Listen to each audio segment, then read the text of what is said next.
Most people assume that if they work hard enough, long enough, life will eventually get easier over time. But for many people, the opposite actually happens. Work doesn't get lighter with age. It actually gets heavier. More responsibility, more pressure, less energy, and fewer options. And that's not because they failed. It's because most people never planned their decades ahead. Today I want to show you how to think about work differently so that over time, work becomes optional and not compulsory. This isn't about retiring early, it's about aging without fear. Now here's the idea that most people miss. You don't wake up at 60 and suddenly get freedom. Freedom is built quietly, decade by decade. Every decade has a role to play. Now if you drift through them, work tends to tighten its grip. But if you are intentional, work loosens its hold. Now let me walk you through what that could look like from your 20s all the way to your 70s. My name is Ken of the Humble Penny and Financial Joy Academy. I'm a chartered accountant, a former chief financial officer, and a financial coach. Now together with my wife Mary, we achieved financial independence at the age of 34, including mortgage-free in 7 years. We're also Sunday Times best-selling authors of our debut book, Financial Joy, and we recently announced our new one, The Wealth Habit, which is all about the small changes that will make you rich. I'll link to it below as well as above for you to head over and check it out. All right, let's dive straight into how to make work optional in every decade of your life. Now, in your 20s, you should be working hard. That's right. Your 20s are not about balance. They're about foundations. This is a decade where working hard actually makes sense. Not grinding endlessly, but building skills, confidence, and a sense of direction. Now, here are some practical examples to make this real. Number one, saying yes to long hours to build skills in demand, not just a pay slip. Number two, reading and studying to level up while you are actually working full time. Number three, taking that job that teaches you the most, not the one that looks flashy. Number four, start experimenting with your ideas and developing what I call the experimental mindset. Number five is living simply, so your future has some options. And number six is learning how to make money work and how money works actually and starting to invest over time. Now this decade, as I said, is about foundations, not comfort. The mistake people make in their 20s is optimizing for lifestyle way too early. The goal here isn't comfort, it's optionality later. In your 30s, work smarter, guys. Your 30s are different. Energy is still there, but time is no longer abundant. Careers deepen, families grow, responsibilities begin to stack up. Now, this is where working harder stops working. You start to actually work smarter. Here are some practical examples for those in their 30s. Number one, negotiating pay rises tied to outcomes intentionally rather than waiting for pay rises to happen by default. Number two, become an entrepreneur at your workplace for unusual financial outcomes. Number three, get yourself a coach or a mentor, someone ideally 10 years ahead in life and experience. You tend to find you need people, other people who to be able to work smarter in your 30s. Begin to build that network. Number four, start side projects that fit around family life, amplified by tech, AI, and so on. These will help you build a portfolio career later in life. Number five, invest automatically rather than trying to time the market or get rich quick. Number six, build systems for your money, life, business more generally. And then number seven, choosing fewer responsibilities and doing them well, realizing that not the hustle, but time is the most scarcest asset in your 30s. Everything in your 30s is all about doing what matters. In your 40s, work how you want. That's right, your 40s are powerful. You've built experience, you've seen what matters, and you know what doesn't, okay? This is where the goal becomes about alignment, guys. Working how you want means, number one, turning down roles that don't align with your values. Number two, working remotely or flexibly without the guilt built in. Number three, owning assets, whether physical or digital, that earn alongside your work efforts. Number four, structuring work around school runs, health, and energy. Number five, saying no without needing to explain yourself. In your 40s, you're no longer proving yourself.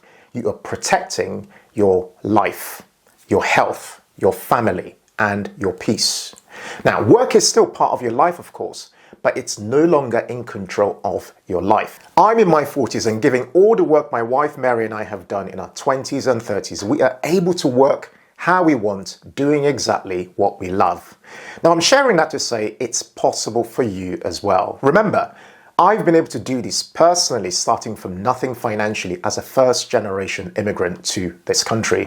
Now, if you want to do the same in your life, if you want to chat to me about how I've done that and create a game plan for yourself and your wealth, feel free to book a power hour with me. I'll link to it below and above.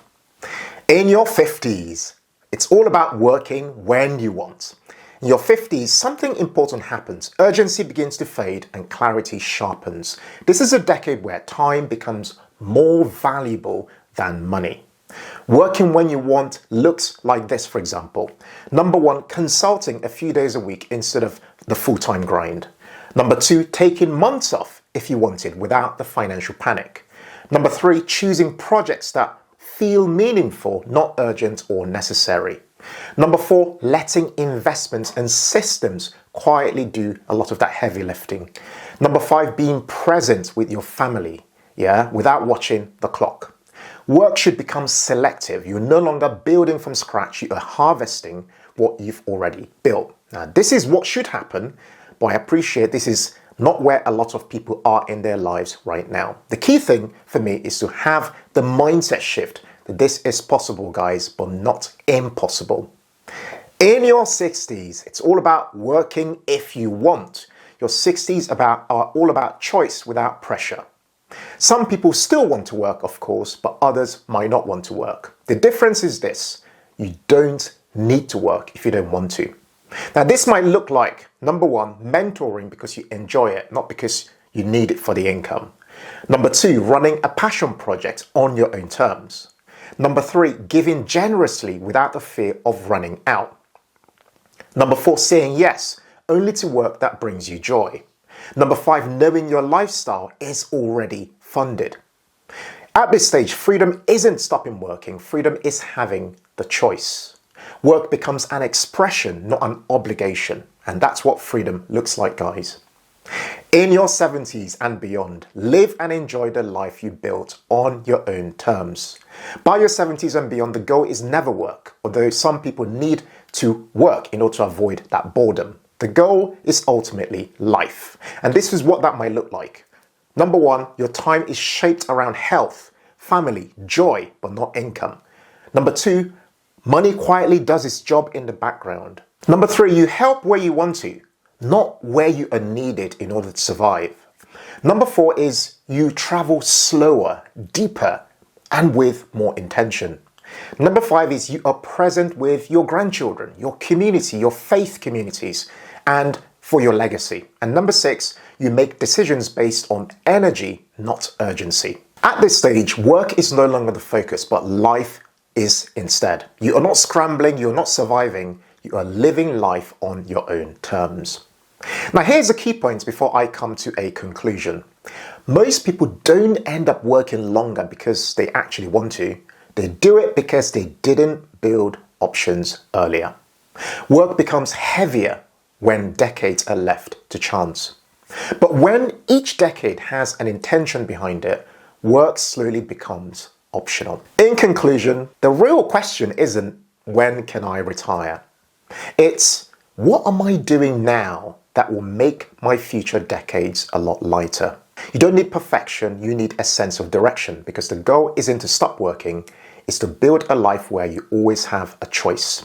No matter what decade you're in on the journey, make sure you find small ways to keep enjoying your life every day and every week. This is how you make the most of your one life, because, as you know, life is unpredictable. If this video resonated with you, jump in the comments and let me know now where you are on your journey. What kind of options would you like your future self to have? Jump in the comments and let me know. Now guys, I checked our analytics recently and found that 64.4% of you who watch our channel are currently not subscribed. If you enjoyed this video, please take a moment, guys, to subscribe below. Finally, I want to take a moment to thank Jill Scott for inspiring this particular video. Don't go anywhere. Check out this next video over here on 10 silent wealth destroyers in your 30s and 40s. I think you're going to love this one. Thank you guys so much for watching today's video. And as always, in all things, be thankful and seek joy. Take care and bye for now.